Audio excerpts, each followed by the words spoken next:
मैत्री दिनाच्या शुभेच्छा म्हणणं खूप सोपं आहे, पण मी तुझ्यासोबत आहे हे जगणं फार कठीण आहे. आज प्रत्येकाच्या स्टेटसवर मैत्री दिसेल. कोणी भाऊ म्हणेल, कोणी मित्र म्हणेल, कोणी यार म्हणेल, तर कोणी दोस्त.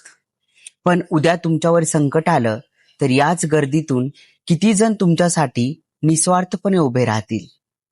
श्रीकृष्णाने सुदामाला कधी त्याच्या परिस्थितीत मोजलं नाही आणि सुदामाने श्रीकृष्णाला कधी त्याच्या वैभवाने पाहिलं नाही. म्हणून त्यांची मैत्री आजही इतिहास नाही. ती प्रत्येक पिढीसमोर उभा असलेला एक प्रश्न आहे.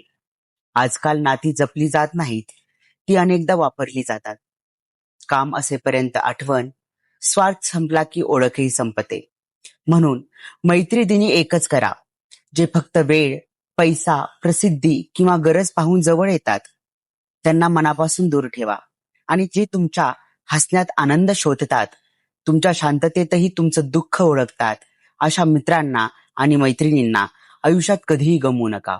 कारण प्रत्येक भाऊ, ताई, मित्र किंवा मैत्रीण हे फक्त संबोधन असतं, पण प्रत्येकाला कृष्ण सुदामासारखी निस्वार्थ मैत्री लाभत नाही. मैत्री ही नात्यांत नाव नाही, ती विश्वासाची जबाबदारी आहे.